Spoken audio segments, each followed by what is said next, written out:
عليه ونعوذ بالله من شرور أنفسنا ومن سيئات أعمالنا من يهده الله فلا مضل له ومن يضلله فلا هادي له ونشهد أن لا إله إلا الله وحده لا شريك له ونشهد أن محمدًا عبده ورسوله اللهم صل على محمد وعلى آل محمد كما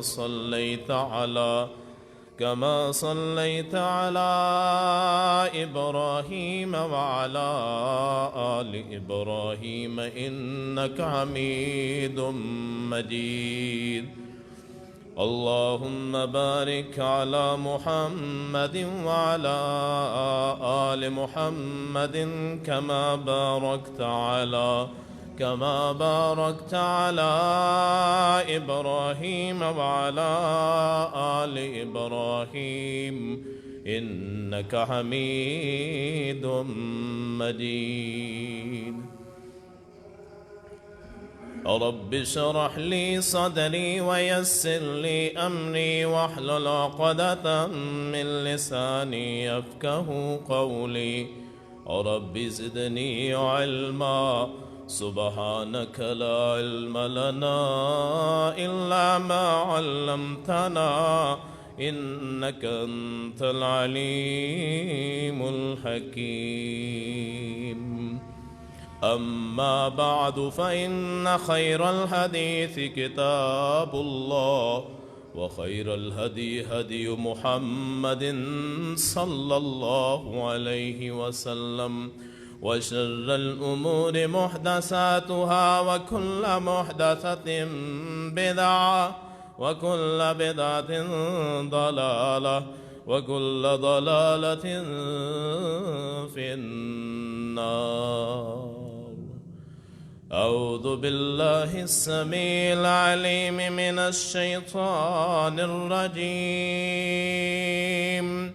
بسم الله الرحمن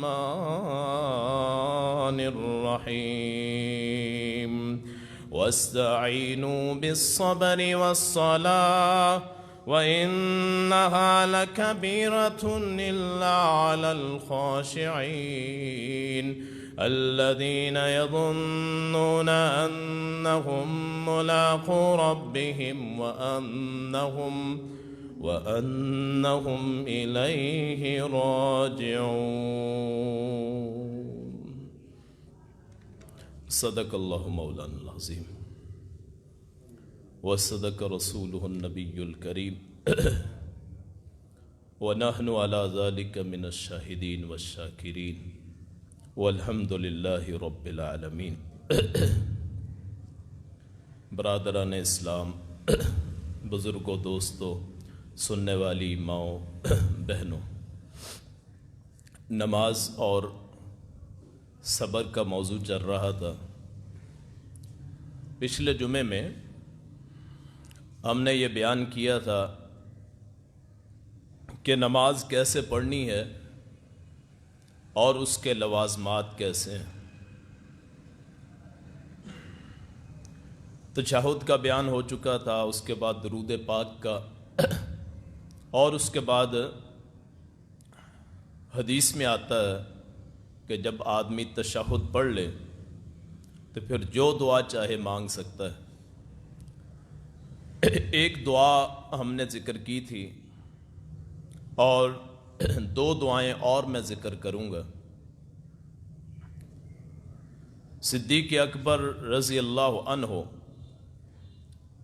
انہوں نے جناب رسول کریم صلی اللہ علیہ وسلم سے سوال کیا، یا رسول اللہ صلی اللہ علیہ وسلم، مجھے ایسی دعا بتائیے جو میں نماز میں کر سکوں۔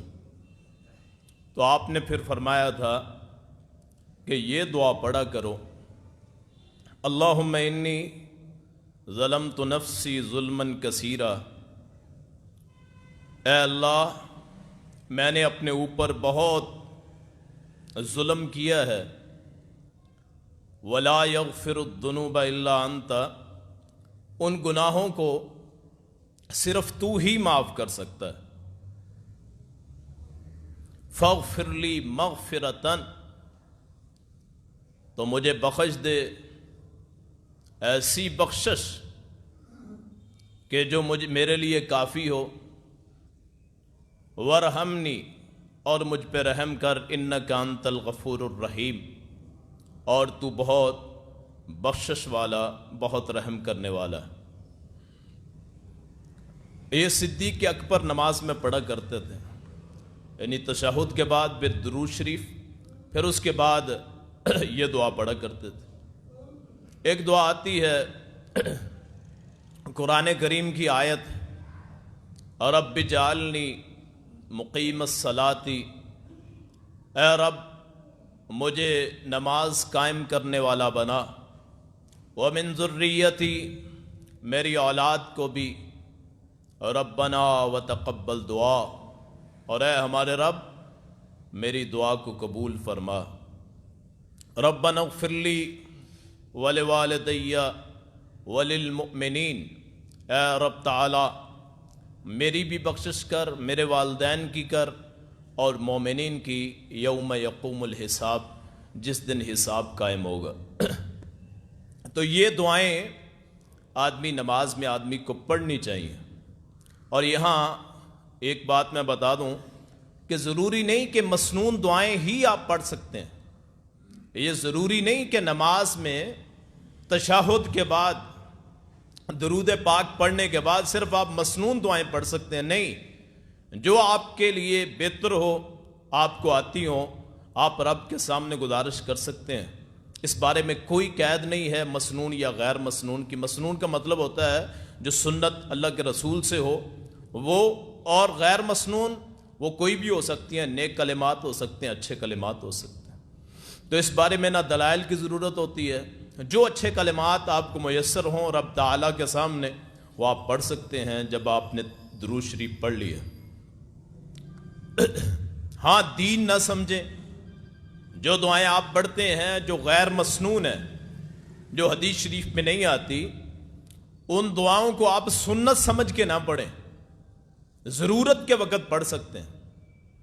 تو پھر اس کے بعد پھر آپ سلام پھیر دیں، سلام دائیں طرف اور بائیں طرف۔ بعض روایت میں آتا ہے سیدھے ہی بس منہ کر کے ایک مرتبہ السلام علیکم ورحمۃ اللہ، اور یہ بھی آدمی پڑھ سکتا ہے۔ وبرکاتہ کے لفظ بھی آئے، تو ایک سلام بھی ہو سکتا ہے، دونوں سلام بھی ہو سکتے ہیں، یا اس لیے کہ ایک طرف سلام بھیج دی اب دوسری طرف بھی سلام بھیج دیں۔ ایک سلام بھی ہو سکتا ہے، دو سلام بھی ہو سکتے ہیں، دونوں ہی سنت ہیں، جو مرضی اختیار کر لیں۔ پھر نماز کے بعد اونچی آواز میں اللہ اکبر، نبی کائنات صلی اللہ علیہ وسلم نے فرمایا تھا تحریم حد تکبیر، نماز کی حرمت جو ہے نا، نماز شروع ہوتی ہے تکبیر سے، اللہ اکبر سے تکبیر تحریمہ، جس کے بعد ساری گفتگو آرام ہو جاتی ہے، صرف اللہ سے تعلق ہوتا ہے۔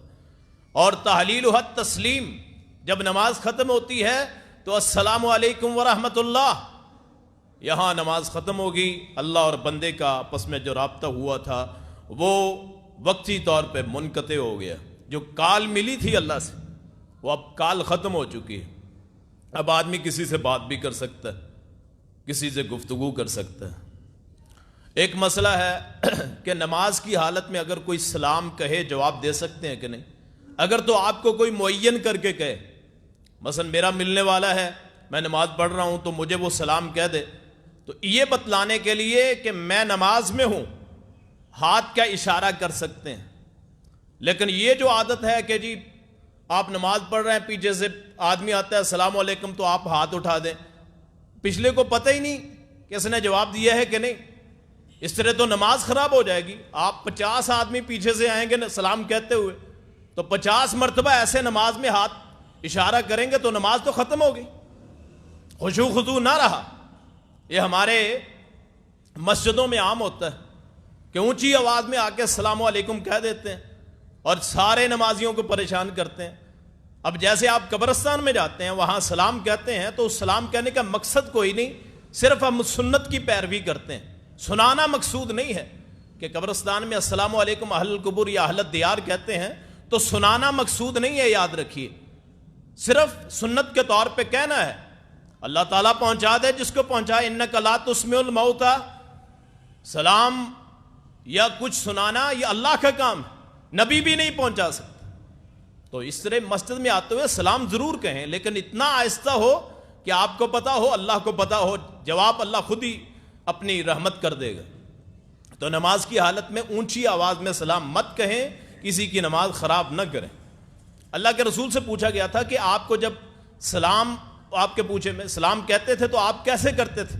انہوں نے کہا جی ہاتھ کے اشارے کے ساتھ سلام کرتے، جواب دیتے تھے۔ تو لیکن وہ جب آپ کو کہتے تھے اس وجہ سے، تو ہاں آج کل آہستہ آواز میں سلام کا جواب دینا چاہیے، کہنا چاہیے۔ اور قیامت کی علامتوں میں سے یہ بھی ہے کہ مسجدوں میں شور و گل ہو۔ اب 50 نمازی آئے ہیں، 100 نمازی آئے ہیں، 200 نمازی، مثلا جمعے میں تعداد زیادہ ہوتی، پھر تو بس یہی کام ہو کہ سلام کہتے جائیں، جواب دیتے جائیں۔ یہ آپ کا ایک عمل ہے، سلام کہنا، سلام کا جواب دینا، یہ سنت، لیکن اس کو مذاق نہ بنوائیں۔ لوگوں کے سامنے مذاق ہے جی، نماز میں ہاتھ اٹھا کے جواب دیتے ہیں۔ پھر نماز کے بعد اذکار اللہ کے رسول نے بتائے، استغفر اللہ 3 مرتبہ استغفار کے ویسے بڑے فائدے ہیں۔ سورہ نوح میں حضرت نوح علیہ السلام نے اپنی قوم کو کہا تھا، یا قوم استغفروا ربکم، اے میری قوم اللہ سے بخشش مانگو، انہ کان غفارا۔ نمبر 1 وہ بخشش کر دیتا، یرسل السماء علیکم مدرارا، بارش بھیجتا ہے، یمددکم باموال، مال عطا کرتا ہے، وبنین، بیٹے دیتا ہے، ویجعل لکم جنات ویجعل لکم انہارا، باغات دے دے گا، نہریں جاری کر دے گا۔ دنیا جہان کے لوگ پانی بند کر دیں، پاکستان کا پانی بند کر دیں بیرون ملک، تو اللہ تعالیٰ یجعل لکم انہارا، اللہ اپنی خاص رحمت سے نہریں جاری کر دے۔ یہ استغفار اللہ کے رسول نے فرمایا میں 100 مرتبہ ایک مجلس میں یا ایک دن میں استغفار کرتا ہوں۔ حالانکہ آپ کے جو صلی اللہ علیہ وسلم کے بارے میں تو اللہ قرآن میں فرماتا سورہ الفتح، قد انا فتحنا لک فتحا مبینا لیغفر لک اللہ ما تقدم من ذنبک وما تاخر۔ تو آپ کے تو سارے گناہ معاف، اللہ کے رسول کا تو گناہ ہے ہی نہیں۔ اگر کوئی بشری تقاضے کے تحت کوئی ذہن میں خیال آ گیا، اللہ نے وہ بھی معاف کر دیا۔ تو آپ دن میں 100 مرتبہ ایک مجلس میں آپ کرتے، تو یہ نماز کے بعد 3 مرتبہ کرنے کا مقصد یہ ہے کہ آدمی کو پتہ چلے اب عبادت کر لی ہے تو اللہ سے پھر بھی بخشش مانگنی، نماز کے بعد بھی بخشش مانگنی ہے۔ وہ مالک الملک ہے، اس کی نعمتیں۔ پھر اس کے بعد اللہم انت السلام ومنک السلام تبارک یا ذی الجلال والاکرام، تو سلامتی ہے، تیری طرف سے سلامتی، تیرا نام بابرکت ہے۔ پھر اس کے بعد دعا مانگنی، اللہم لا مانع لما اعطیت ولا معطی لما منعت ولا ينفع ذا الجد منک الجد، جس کو تو دے دے اس کو روکنے والا کوئی نہیں، جس سے تو روک دے اس کو دینے والا کوئی۔ آدمی کا نصیبہ، آدمی کا رزق اگر اللہ نہ چاہے آدمی کو فائدہ نہیں دے سکتا۔ اور پھر اس کے بعد رب انی علی ذکرک و شکرک و حسن عبادتک، اے رب میری مدد کر اپنے ذکر پہ، اپنے شکر پہ، اپنی اچھی عبادت پہ۔ اگر اللہ مدد نہ کرے آدمی عبادت اچھی نہ کر سکے، اللہ کی مدد نہ ہو، شیطان ایسے ایسے وسوسے آدمی کے ذہن میں ڈالے، آدمی کا سارا خشوع خضوع ختم ہو جائے۔ یاد رکھیے اللہ کی مدد سب سے بڑی چیز ہے مومن کے لیے، وہ دعا میں ہو، عبادات میں ہو، گھر میں ہو، باہر ہو۔ اللہ کی مدد نہ ہو تو بندہ صفر ہے۔ حتیٰ کہ اللہ کے نبی کے ساتھ اللہ کی مدد نہ ہو تو نبی ذاتی طور پہ بھی کچھ نہیں کر سکتا۔ یہ اللہ کی مدد ہی ہے جس سے انسان چلتا پھرتا ہے۔ اللہ تعالیٰ نے فرشتے مقرر کر دیے حفاظت کے لیے، وہ اللہ کی مدد مانگے اللہ مدد کرتا ہے، اور ایسی مدد کرتا ہے نصر معزرا، ایسی مدد کہ کائنات تصور نہیں کر سکتی. اللہ کی جب مدد آتی ہے پھر زمین حیران، آسمان پریشان. پھر اللہ کی مدد آتی ہے تو پھر کسی کی سمجھ میں نہیں آتی. جہاں ہماری عقل ختم ہوتی ہے وہاں اللہ کی قدرت شروع ہوتی. جہاں میرے اور آپ کے خیالات کا خاتمہ ہوتا ہے، جہاں مخلوق کی انتہا ہوتی ہے، وہاں میرے رب کی ابتدا ہوتی ہے. وہ ازل سے ہے، ابد تک ہے، اول بھی ہے، والاول والآخر والظاہر والباطن. شروع میں تھا کوئی نہیں تھا، آخر میں ہوگا کوئی بھی نہیں ہوگا. شروع میں تھا نہ کوئی فرشتہ، نہ کوئی بشر، نہ کوئی خاکی، نہ نوری، نہ ناری، کوئی مخلوق نہیں تھی. اللہ اکیلا تھا. اور پھر اللہ تعالی جب قیامت کے دن اس سے پہلے سور پھنکوائیں گے، اس وقت سارے فرشتے ہی فوت ہو جائیں. ایک وقت آئے گا جب کوئی فرشتہ بھی باقی نہ رہے گا. کل من علیہا فان ویبقى وجہ ربک ذو الجلال والاکرام. ایک وقت آئے گا ساری کائنات فنا ہو جائے گی، صرف اللہ کی ذات باقی رہے. تو اس کی ذات وہ ظاہر بھی ہے، باطن بھی ہے. سب سے زیادہ جس کے نشانات نظر آتے ہیں وہ میرے اللہ کی ذات. اپنی جانوں میں دیکھیں اللہ کے نشان.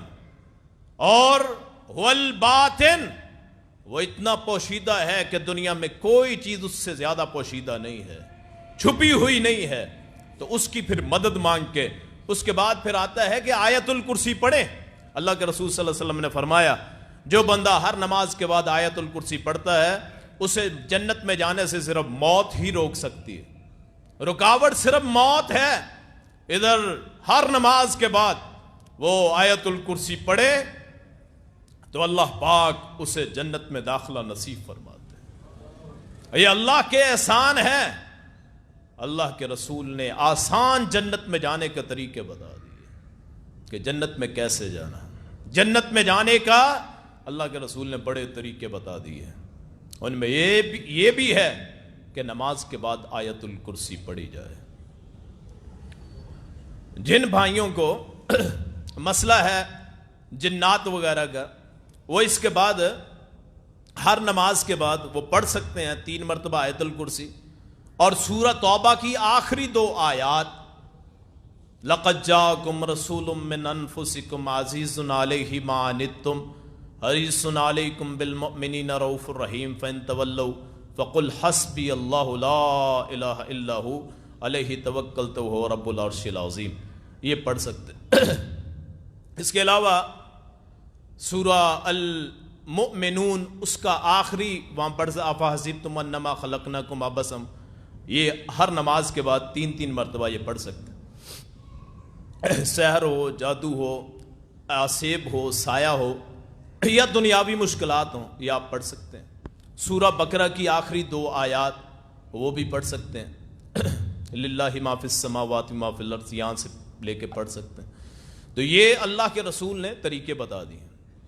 اب نماز مکمل ہو گئی. اس کے بعد اس موضوع کا جو مین پوائنٹ ہے وہ ہے وَإِنَّهَا لَكَبِيرَةٌ إِلَّا عَلَى الْخَاشِعِينَ.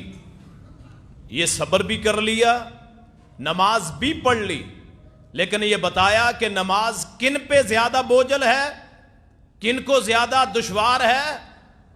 جو اللہ کے نافرمان ہیں، جو خاشعین ہیں، خضوع کرنے والے، ان کا ہر لمحہ ہی نماز ہوتی ہے. گویا وہ اللہ کا ذکر کرتے رہتے.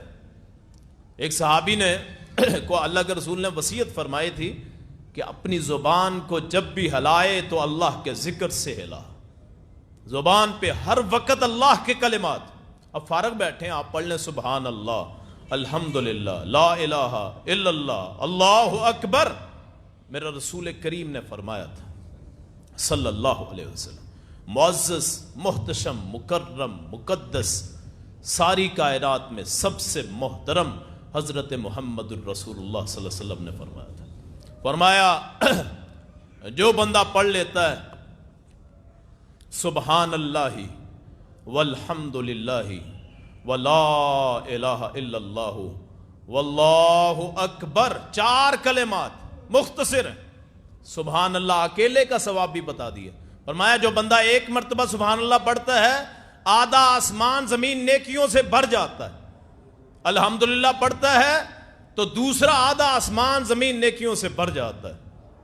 پھر اللہ اکبر تو کیا ہی بات ہے، وہ تو انتہا ہے. کائنات کی سب سے بڑی ذات کو کہہ رہا ہے اللہ اکبر، تو سب سے بڑا ہے. اور پھر لا الہ الا اللہ یہ ساتھ ملا لیں. اللہ کے رسول نے فرمایا جو بندہ دن رات میں ایک مرتبہ یہ پڑھ لیتا ہے، قیامت کے دن 100 مرتبہ اس کا میزان نیکیوں سے بھر جائے گا. فرمایا کہ بنی اسماعیل کے 100 غلام آزاد کرنے کا ثواب ہے. فرمایا 100 گھوڑے اللہ کے راستے میں دینے کا ثواب.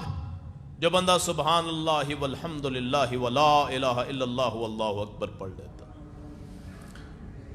تو یہ خشوع خضوع کے ساتھ جو آپ نے پڑھنا ہے.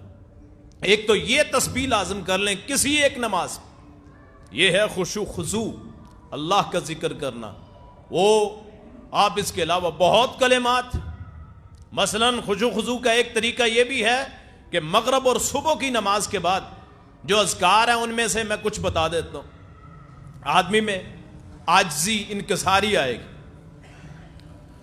اللہ کے رسول صلی اللہ علیہ وسلم نے فرمایا باتیں کرنے سے پہلے جیسے آپ تشہد میں بیٹھے ہیں وہاں 7 مرتبہ پڑھنا چاہیے اللہم اجرنی من النار، صبح کی نماز کے بعد بھی مغرب کی نماز کے بعد بھی، بجائے اس کے کہ گھر کو بھاگنے کی جلدی ہو کاروبار کی طرف.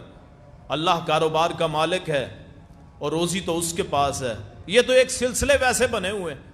اگر اللہ پہ ہم توکل کر لیں، ان تتوکلوا علی اللہ حق کا توکل ہی لا رزقکم کما یرزق الطیور.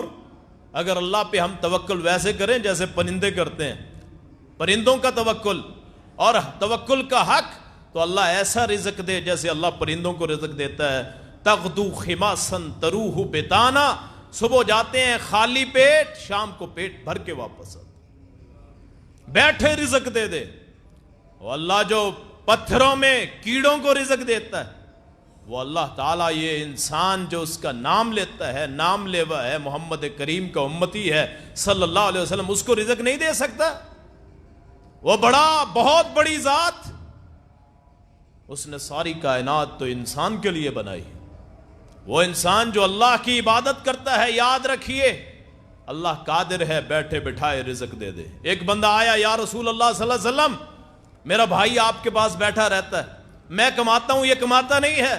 تو اللہ کے رسول نے فرمایا ہو سکتا ہے اس کی وجہ سے تجھے رزق ملتا ہو، تو آپ مسجد میں بیٹھنا پسند کریں، نماز کے بعد ذکر کریں، کم از کم آیت الکرسی اور یہ جو ذکر صبح اور مغرب کی نماز کے بعد ٹائم بنا لیں، اللہ کے لیے ٹائم نکالیں، اللہ آپ کے گھروں کو غنا سے بھر دے گا.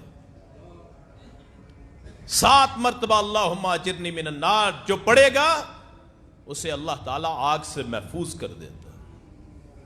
پھر 7 مرتبہ حسبی اللہ لا الہ الا ہو علیہ توکلت وہو رب العرش العظیم، سورہ توبہ کی آخری آیت. یہ 7 مرتبہ جو پڑھ لیتا ہے اللہ تعالیٰ اسے دنیا و ما فیہا سے کافی ہو جاتا ہے، مشکلات سے اللہ کافی ہو جاتا ہے. اور فرمایا جو بندہ 7 مرتبہ اسی مغرب اور صبح کے بعد پڑھ لیتا ہے، بعض روایت میں صرف شام کے وقت آیا اللہم انی اسألک الجنت یا جنت الفردوس. اللہ پاک 7 مرتبہ جو پڑھ لیتا ہے لوگوں سے باتیں کرنے سے پہلے، سلام پھیرنے کے بعد، اللہ تعالیٰ اسے جنت الفردوس عطا کر دیتا ہے. پھر یہ کلمات اللہ کے رسول نے فرمایا جو بندہ 10 مرتبہ پڑھ لے لا الہ الا اللہ وحدہ لا شریک لہ لہ الملک و لہ الحمد بیدہ الخیر یحیی و یمیت وہو علی کل شیء قدیر، جو 10 مرتبہ صبح اور مغرب کی نماز کے بعد پڑھ لے کسی سے بات کرنے سے پہلے، اللہ تعالیٰ اسے شیطان سے محفوظ کر دیتے ہیں. اللہ تعالیٰ اور وہ اس دن اس سے زیادہ نیک عمل والا کوئی نہیں ہوتا، لیکن وہ جو یہ عمل کر لے، یہ عمل ہے. پھر اللہ کے رسول نے فرمایا جو بندہ صبح اور مغرب کی نماز کے بعد 100 مرتبہ درود شریف پڑھ لے. درود کے لفظ حدیث میں یہ بھی آئے اللہم صلی علی محمد یا اللہم صلی علیہ، جو پڑھ لے اللہ پاک دنیا آخرت میں اس کی 100 خواہشات پوری فرماتا ہے. 30 خواہشات اس دنیا میں 30 اور 70 خواہشات جنت میں وہاں آخرت میں پوری فرمائے گا. تو اللہم صلی علی محمد اتنا بھی پڑھ لیں تب بھی کافی، اللہم صلی علیہ یہ پڑھ لیں، صلی اللہ علیہ وسلم پڑھ لیں، یا درود پاک درود ابراہیمی پڑھ لیں۔ اللہ پاک بہت بے پرواہ ذات، بہت اونچی ذات، یہ ہے نماز کے یہ اذکار جو آدمی کو کرنے چاہیے۔ اب خشوع خضوع وہ ہے عاجزی، خشوع کہتے ہیں جھک جانے کو، اپنے آپ کو جھکا لینا، ساری زندگی اللہ کے سامنے عاجزی والی گزار دینا، اس کو کہتے ہیں خشوع خضوع والی، ڈر کے ساتھ۔ یہاں بڑے سے بات کرتے ہوئے خوف آتا ہے، کسی عہدیدار سے، حکومتی عہدیدار سے، پولیس اسٹیشن میں جاتے ہوئے، عدالت میں جج سے، کسی بڑے وکیل سے، کسی بہت پڑھے لکھے سے بات کرتے ہوئے آدمی گھبراتا ہے، یار میں کیا کروں گا، کیسے اس سے گفتگو کروں؟ تو جس کے سامنے آپ کھڑے ہیں یا جس کی زندگی گزار رہے ہیں وہ تو رب العالمین ہے، رب العرش الکریم ہے، وہ ذو العرش الکریم ہے، وہ کائنات میں سب سے بڑا ہے، اس کے سامنے تو بات کرتے ہوئے آدمی کو حوصلہ ہی نہیں ہوتا۔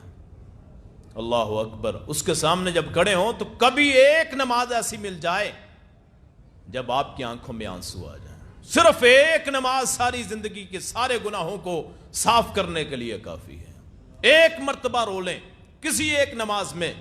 اللہ کے رسول کے بارے میں تو آتا ہے کہ آپ ساری رات عبادت کئی مرتبہ کرتے، آپ روتے، آپ کے رونے کی وجہ سے آپ کے سینے سے ایسے آواز آتی جیسے ہنڈیا ابل رہی ہو تو آواز آتی ہے۔ تو ایک نماز زندگی میں کوئی اللہ میسر کرتے، پھر ہو سکتا ہے اسی نماز میں اللہ موت دے دے۔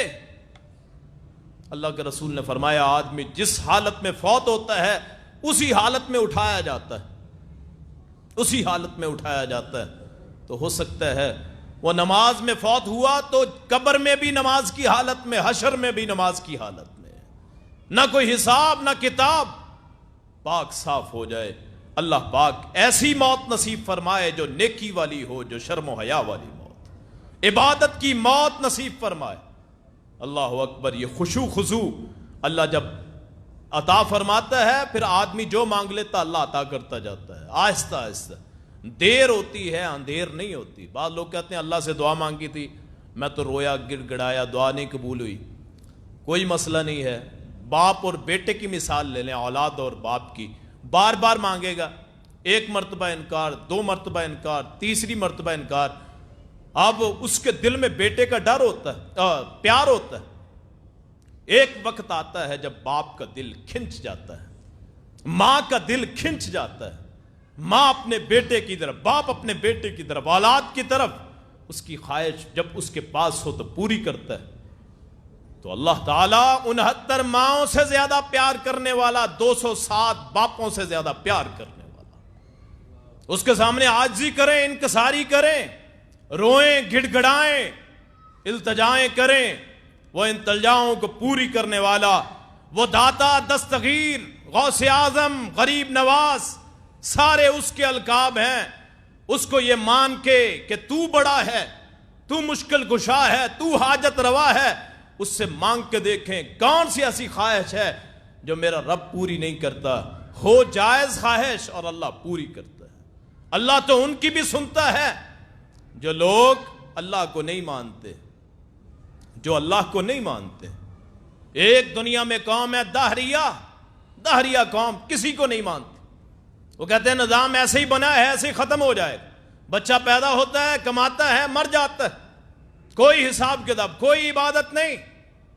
بعض لوگ پتھروں سے مانگتے ہیں، گڑ گڑاتے ہیں، آپ نے دیکھا ہو، ان کو بھی مل جاتا ہے۔ انا بظن عبدی، اللہ کا اصول ہے بندہ جو گمان کر لیتا ہے وہاں سے ملتا ہے۔ تو کتنی ہی اچھی بات ہو کہ اللہ سے ڈائریکٹ مانگا جائے، آنکھوں میں آنسو ہو، خشوع خضوع کے ساتھ اذکار کرتے ہوئے۔ نمبر 1 بخشش ہو جائے گی اگر آنکھوں میں آنسو آ گئے، اور نمبر 2 اللہ جب چاہے گا آسانیاں کر دے گا۔ اور غیروں سے مانگتے ہوئے ہو سکتا ہے کام ہو جائے۔ کسی درخت پہ دھاگا باندھا، کسی قبر کو دیکھا، کسی سے دم کروایا، کسی سے تعویذ لے لیا، کسی کی نظر کرم پڑ گئی، کسی نے کہہ دیا جا بچہ تیرا کام ہو گیا، کسی عامل کے پاس گئے کوئی مسئلہ حل ہو گیا، ہو سکتا ہے لیکن ایمان خراب ہو جائے گا. یاد رکھیے عقیدے میں فرق آ جائے گا، اللہ پہ ایمان میں کمی ہو جائے گی، اور اگر صرف اللہ سے مانگا نمبر 1 بخشش ہو جائے گی، نمبر 2 کام بھی ہو جائے گا. تو اپنے آپ کو اللہ کا عاجز بندہ سمجھیں. اور اللہ نے پھر تعریف فرمائی عاجز بندے کون ہیں؟ الذین یظنون انہم ملاقو ربہم. عاجز بندے وہ ہیں جو سمجھتے ہیں کہ کل اللہ سے ملاقات بھی ہونی ہے، اللہ کے دربار میں جانا ہے. اللہ کے دربار میں اللہ پاک اپنے ایک گناہگار بندے کو بلائے گا، بہت گناہ کیے. حدیث میں آتا ہے جیسے کوئی اپنے دوست کو بازو میں لے لیتا ہے نا، ایسے اللہ اس بندے کو، گناہگار بندے کو، مومن بندہ ہے ایمان والا، گناہگار بندے کو لے کے اللہ فرمائے گا ہاں بھئی فلاں گناہ کیا تھا، ہاں جی اللہ جی کیا تھا، فلاں گناہ کیا تھا، ہاں جی کیا تھا، فلاں گناہ کیا تھا، ہاں جی کیا تھا. حدیث میں آتا ہے کہ وہ دل میں سوچے گا میں تو گیا، اللہ نے پوچھ لیا، انکار کر نہیں سکتا. فرمایا اللہ تعالیٰ فرمائیں گے جا میں نے تیرے سارے گناہوں کو معاف کر دیا، سارے گناہوں کو معاف کر دیا. اور اللہ سے تعلق ایسا بناؤ، تعلق کہ اللہ تعالیٰ گویا میرے ہر عمل کو دیکھ رہا ہے، ہر عمل کو دیکھ رہا ہے. کل قیامت کے دن اللہ جب پوچھے گا نا ایک ایک چیزیں، آج جو میں بیان کر رہا ہوں یا جو میری عام زندگی کا حصہ ہے وہ میرے سامنے آ جائے گا اور مجھے ہر چیز صاف نظر آئے گی. جو گناہ کیا، جو نیکی کی، دلوں کے وسوسے بھی اللہ جانتا ہے، وہ بھی سامنے آئے گا، اور وہاں کوئی جان کسی کو فائدہ نہ دے گی. الذین یظنون انہم ملاقو ربہم. وہ لوگ جو گمان کرتے ہیں کہ اپنے رب سے ملاقات کرنے والے ہیں، ان کی پھر موت بھی عجیب ہوتی ہے. ان کی موت کے وقت چہرے پہ مسکراہٹ ہوتی ہے، جب ان کی جان نکلتی ہے تو پھر لوگ روتے ہیں، وہ ہنستے ہوئے چلے جاتے ہیں. پھر اللہ کے فرشتے بھی روتے ہیں کہ زمین ایک نیک بندے سے پاک ہو گئی، نیک بندے سے صاف ہو گئی، نیک بندہ چلا گیا. جنت کے فرشتے خوش ہوتے ہیں کہ ایک روح ہم میں آ گئی. اللہ اکبر. اللہ ایسی زندگی نصیب فرمائے جو خشوع خضوع والی ہو. موت وہ ہمارے لیے خوشی کا سامان ہو. اپنی زندگی اللہ کے مطابق گزاریں، موت آسان ہو جائے، اتنی آسان کہ گویا کہ ایسے جیسے حدیث میں آتا ہے مومن کی جان ایسے نکلتی ہے جیسے کانٹا چبھ گیا ہو، آسانی کے ساتھ پتہ ہی نہ چلے. اللہ اکبر. اور اللہ کے حضور جب پیش ہو پھر ماتھے پہ محراب بنا ہو کہ نماز پڑھ کے آیا، پھر اعضاء چمکتے ہوں، ناک اور وہ منہ جس سے پڑتا رہا، وہ گھٹنے، وہ ٹخنے، پاؤں جو سجدے میں لگ گئے اپنے مالک کے سامنے سبحان ربی الاعلیٰ کہتے ہوئے، ان کو آگ نہیں جلا سکتی. اللہ اکبر. کتنی خوش بختی ہے کہ سجدہ ادھر اللہ کے سامنے کرتا ہے، ادھر دوزخ کی آگ حرام ہو جاتی ہے.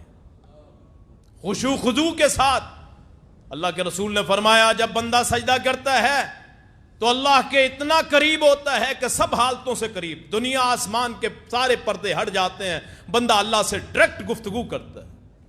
سجدے میں مانگو. اور جب بندہ سجدہ کرتا ہے تو شیطان روتا ہے، کہتا ہاں ایک سجدے کی وجہ سے میں دنیا میں اللہ کا نافرمان ٹھہرا، اس کو کتنی خوش بختی ملی ہے کہ یہ اللہ کے سامنے سجدہ کرتا ہے.